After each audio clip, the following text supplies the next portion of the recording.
Hello everyone, मैं ऋषभ सिंह आप सभी का स्वागत करता हूं आपके अपने चैनल शॉर्ट हैंड ट्यूटोरियल में, जहां कि हम हर एक दिन एक नए वीडियो के साथ अपने स्टडी को आगे की ओर लेकर चलते हैं। तो आइए आज ये नया वीडियो आपको एक कदम और आगे की ओर लेकर चलेगा। So guys, let's start.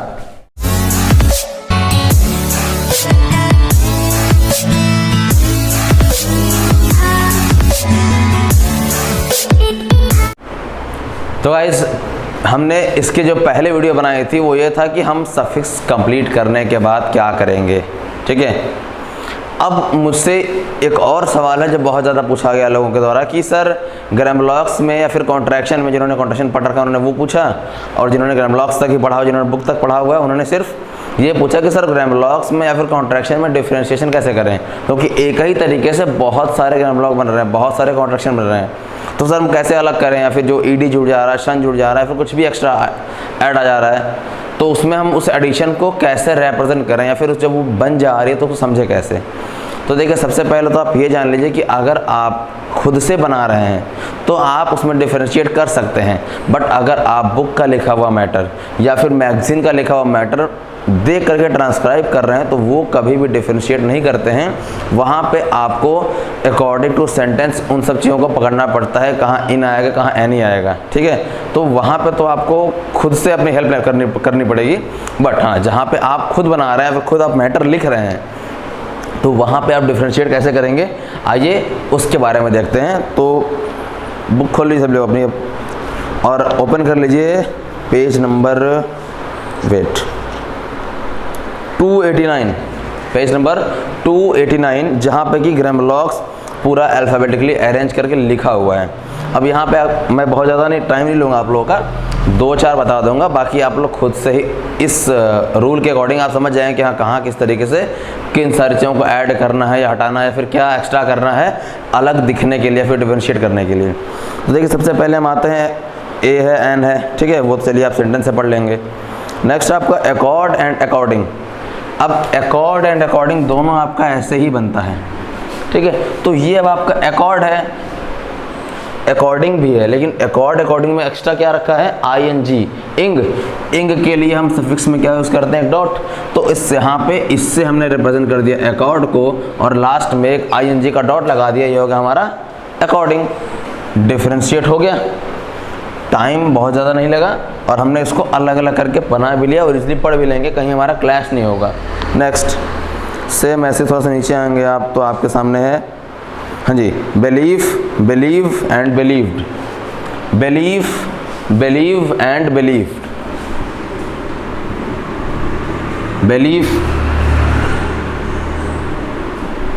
Believe and believed, यही 3 चीज़ें हैं ना। और इन तीनों को रिप्रेजेंट करने के लिए आपके सामने सिर्फ एक ही तरीका है। ठीक है, अब हम क्या करेंगे, देखिए यहाँ पे बिलीफ है, तो बिलीव के लिए आपने BL करके F का हुक लगा दिया लास्ट में। ठीक है, बिलीव को आप सेम एज इट इज वैसे ही रखे जैसे रखते हैं, जैसा कि बुक में दे रखा है, और बिलीव्ड के लिए क्या कर दीजिए, प्रकाश इसको कट मार दीजिए, क्योंकि ईडी जहाँ पे आता है इसका मतलब वो हॉविंग के रूल में अप्लाई हो रहा है। ठीक है, और हॉविंग में आपको मैंने बताया था, अगर आपने हॉविंग का चैप्टर देखा होगा तो, और नहीं देखा हुआ तो आप जाकर के वापस देखिए, उसमें सारी चीज़ें मैंने एक्सप्लेन कर रखी है कि अगर आप कोई भी वर्ड हॉविंग के रूल से बना रहे हैं और बाई मिस्टेक आपने उसको फुल लेंथ बना दिया, तो अब दोबारा उसको आप रफ करके या फिर काट करके जब आप दोबारा बनाएंगे छोटा करके, तो वो आपका टाइम ले लेगा, क्योंकि एक बार बनाया, इसको रफ करने के लिए रबर उठाया, फिर रफ किया, रबर को रखा, दोबारा बनाया, टाइम गया। इससे अच्छा इसको हल्का सा कट मार दीजिए, जो कट मार है हमें क्या बताएगा कि इसको हमने हॉफ कर रखा है, वो बाय मिस्टेक हमसे फुल लेंथ फॉर्म में बन गया है। तो वही सेम चीज़ यहाँ ग्रामर में भी आप अप्लाई करके इसको ईजिली पढ़ सकते हैं। सेम एज इट इज आपका आ जाता है बिल्डिंग, यही रूल, बिल्डिंग आईएनजी डॉट लगा दिए ना। नेक्स्ट आपका डिलीवर्ड एंड डिलीवरी, ये है डिलीवर्ड और डिलीवरी। अब देखिए, डिलीवरी में आपने क्या लगाना, या तो यहाँ एक ई लगा दीजिए, बट अगर आपको ये लगता है कि सर इसको हम वर्ड पढ़ लेंगे, कोई हटा दो ना, यही लगा दो नीचे आईएनजी वाली जगह पे। अब अगर आप सोचेंगे कि सर डिलीवरिंग बहुत रेयरली आता है, और आप इसको बनाएंगे, आप आगे पीछे का सेंटेंस देखेंगे तो आप समझ जाएंगे कि हाँ डिलीवरी ही हो रही है चीज़ों की। कुछ भी सामान डिलीवर होता है तो उसी को बोलते हैं ना डिलीवरी, और वो डिलीवर हो चुका है तो वहाँ पे लगाते हैं डिलीवर्ड, और अगर डिलीवर होने वाला है तो वहाँ पे सिर्फ डिलीवर होता है। इनके जो रूल्स हैं इसको हमें शॉर्टन के साथ साथ इंग्लिश की नॉलेज भी लेनी पड़ेगी ताकि सेंटेंस मेकिंग हमें ईजिली हो जाए। और सेंटेंस मेकिंग ऐसा ज़रिया है, एक ऐसा तरीका है जो आपकी आउटलाइंस को कह लें या फिर आप ये कह सकते हैं कि आपकी स्पीड को बढ़ाती है। क्योंकि सेंटेंस मेकिंग क्या होता है कि अगर आपने किसी चीज़ को छोड़ दिया सपोज, या फिर उसी में ऐड कर दिया किसी अनदर वे से, तो अगर आपकी सेंटेंस मेकिंग अच्छी है तो आप समझ जाएं कि हाँ यहाँ पे ये नहीं ये होना चाहिए था, तो आप वहाँ पे ईजिली कम समय में और अच्छी एक्यूरेसी के साथ लिख सकते हैं। तो यहाँ पे सेस्ट अब डिलीवर आप सभी लोग ऑनलाइन ऑर्डर्स करते होंगे, तो वहाँ पे आप देखते होंगे सबसे पहला मैसेज आता होगा आपका कि will be delivered by Thursday. Will be delivered मतलब ये अब होने वाला है, ठीक, आपकी डिलीवरी हो गई, ठीक है, आप 2 दिन बाद चेक कर रहे हैं, ठीक है, तो वहाँ पे क्या दिखाता है delivered, was delivered by Thursday, Thursday को डिलीवर हो चुका है। एंड डिलीवरी अगर जब बंदा आपको देने आता है, जब भी जो आपका जो पर्सन होता है ना डिलीवरी करने वाला, वो फ़ोन करता तो क्या बोलता है, सर आपकी डिलीवरी आई हुई है, सर आपका ऑर्डर आ रखा है। तो वो जो एट इंस्टेंट काम हो रहा है वो डिलीवरी, जो अब होगा डिलीवर, जो हो चुका है वो डिलीवर्ड। तो अब ये सेंटेंस मेकिंग क्या किया, अगर आपकी सेंटेंस मेकिंग अच्छी है तो आप सिर्फ इसी से तीनों पढ़ सकते हैं बिना किसी दिक्कत के। अब से मैं ईडी का मतलब पास्ट टेंस, अगर आपकी सेंटेंस मेकिंग अच्छी है, आपकी ग्रामर अच्छी है, तो आप इस ईडी की हेल्प से, इस सेंटेंस मेकिंग की हेल्प से ईजिली पढ़ सकते हैं बिना किसी दिक्कत के, ठीक है। नेक्स्ट, अब ऐसे इक्वली आपने इक्वली में ये डॉट लगा दिया, ई का साउंड दे दिया क्योंकि वॉवेल ई का होता है थर्ड प्लेस पे, या फिर जिस भी तरीके से आप सोचें इक्वली को आप ये कर सकते हैं, ली के लिए एल लगा दिया आपने, मतलब हल्का फुल्का स्लाइड चेंजेस करके आप ग्रामर में डिफ्रेंशिएट कर सकते हैं। ये उनके लिए था जो लोग ग्रामर पढ़ रहे हैं या फिर ग्रामर के बारे में जिनको डाउट है। अब एक और डाउट है लोगों का कॉन्ट्रैक्शन, तो वो लोग ओपन कर लें पेज नंबर 293, जस्ट 3-4 पेज आगे है। अब देखिए वहाँ पे कॉन्ट्रैक्शंस दे रखे हैं आपके। अब इन कॉन्ट्रैक्शंस में चीज़ों को डिफरेंशिएट कैसे करें, तो आइए वर्ड्स की हेल्प लेते हैं। पहला वर्ड जो लिखा हुआ है आपका एडवर्टाइज्ड एंड एडवर्टीजमेंट, ये एक आउटलाइन है जिससे एडवर्टाइज्ड एंड एडवर्टीजमेंट तीनों दे रखा है, तो अलग कैसे करें। ये हो गया आपका एडवर्टाइज्ड,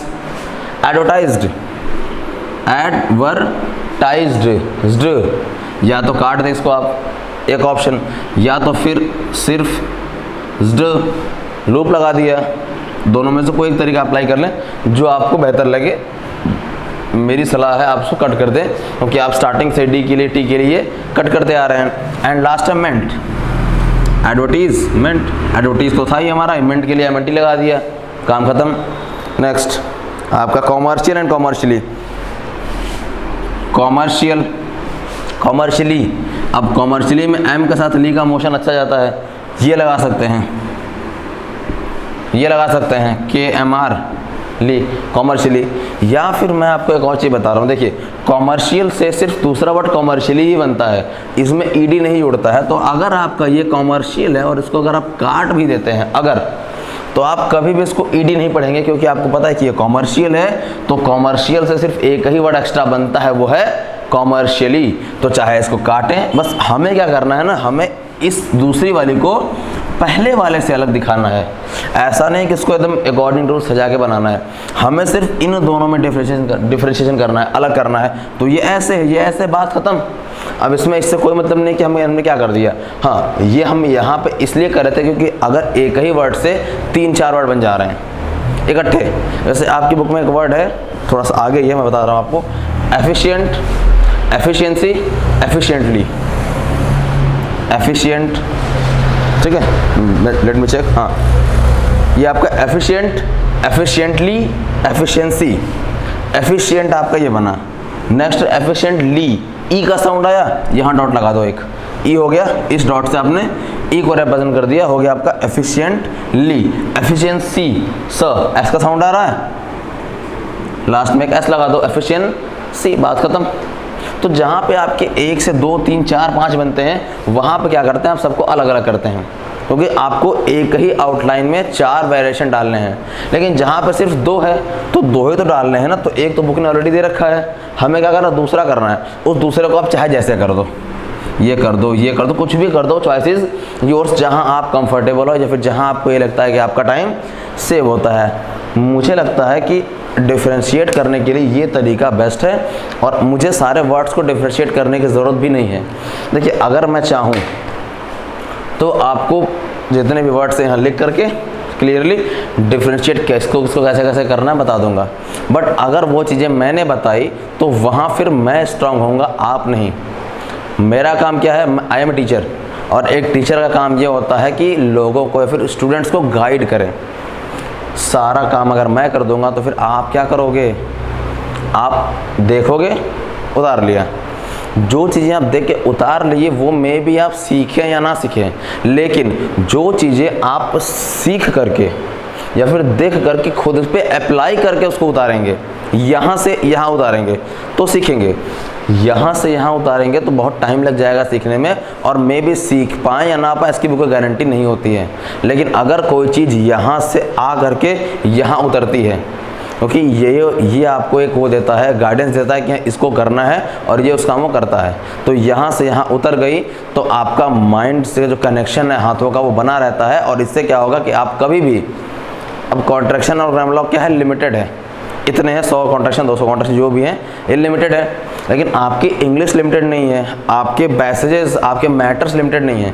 तो मैंने आपको सिर्फ यहाँ इतने वर्ड्स बताए, आप इतना प्रैक्टिस कर करके आप सीख गए।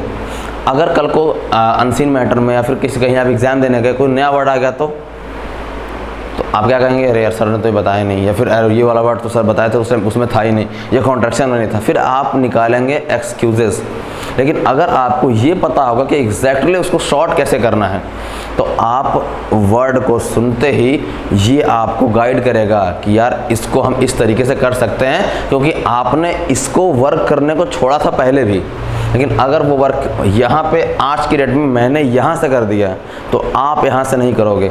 मेरा काम क्या है, आपको ये बताना कि आप काम करो, यहाँ से दिमाग लगाओ, दिमाग को बढ़ाओ, हाथ मत चलाओ, दिमाग चलाओ, क्योंकि ये एक लिमिटेड टाइम के लिए होता है। इसकी एक लिमिट होती है, 100 वर्ड 200 वर्ड आपने बोला कि मुझे 200 प्रैक्टिस करनी है, घर बैठे कॉपी लिया प्रैक्टिस कर ली, लेकिन ये लिमिटलेस होती है। ये कुछ भी आप अभी यहाँ बैठे बैठे ये सोच सकते हैं कि लास्ट ईयर में आगरा गया था, ताजमहल ऐसा दिखता था, लेकिन आप ये जाने का मतलब पूरी बॉडी जानी पड़ेगी ना, उसमें टाइम लग जाएगा आपको, चाहे आप जहाँ भी रहते हो। तो टाइम ये एक लिमिटेड टाइम तक के लिए आपका साथ देता है, बट ये आपकी लाइफ टाइम साथ चलती है। तो माइंड को स्ट्रॉन्ग करिए, वर्ड्स रूल्स कैसे होते हैं, क्या चीज़ें ऊपर नीचे होती हैं, उसको आप अपने माइंड से कैच कराइए। खुद ज़्यादा वर्क मत करिए, दिमाग को बोलिए काम करे, बी स्मार्ट। ओके, तो आई थिंक ये समझाया हुआ रूल और मेरी कही बात आपको समझ में आ गई होगी। तो गाइस, आज की वीडियो के लिए सिर्फ इतना ही। मैं आपको फिर से कहता हूँ एक बार, आप लोगों को कोई भी दिक्कत होती है आप मुझे मैसेज करें, कमेंट्स करें। कुछ लोगों का ये भी मुझे कमेंट आया, सर आप रिप्लाई नहीं करते हैं। यार देखो, पता नहीं कितने लोगों का मैसेज आते रहते हैं मेरे पास, तो मैं भी अगर मैं ट्राई करता हूँ सबको रिप्लाई करने का, बट मैं भी किसी रीज़न से अगर आपका मैसेज मेरे व्हाट्सएप पे, मेरे इंस्टाग्राम पे स्लाइड होकर हल्का सा नीचे चला जाता है तो मैं उसको नहीं देख पाता, बिकॉज और भी तो काम होते हैं ना यार, ठीक है, आप लोग समझ सकते हैं। तो आप मुझे दोबारा मैसेज कर सकते हैं, इसमें कोई नहीं है कि सर आपने देखा नहीं मैसेज, या फिर मेरा नंबर है आपके पास, आप कॉल कर सकते हैं। एक बार नहीं उठा, 2 बार नहीं उठा, उठेगा, मैसेज करते रहिए। आपके जितना मैं ट्राई करता हूँ कि जितना हो सके उतना ज़्यादा से ज़्यादा आप लोगों तक मैं पहुँचूँ। इवन कुछ लोग मुझे आज के टाइम पे अपने नोट्स भी भेजते हैं कि सर क्या ये सही है, क्या ये गलत है। कुछ लोग अपने आउटलाइंस को शॉर्ट करते हैं, उन शॉर्ट आउटलाइंस को भी भेजते हैं कि सर इतना शॉर्ट ठीक है, या फिर इसको हम इस तरीके शॉर्ट कर सकते हैं कि नहीं कर सकते हैं। और मैं ट्राई करता हूँ कि सबकी मैसेज को देखा जाए और कहाँ पे कौन कितना गलत कर रहा है, कितना सही कर रहा है, उसको हम अपने अकॉर्डिंग उसको जज करें। बट अगर नहीं हो पाता है तो आप प्लीज़ थोड़ा सा कोऑपरेट करें हमारे साथ, हम और हमारी टीम हमेशा आपके साथ रहेगी। ओके, तो गाइज आज के लिए इतना ही। Have a good day.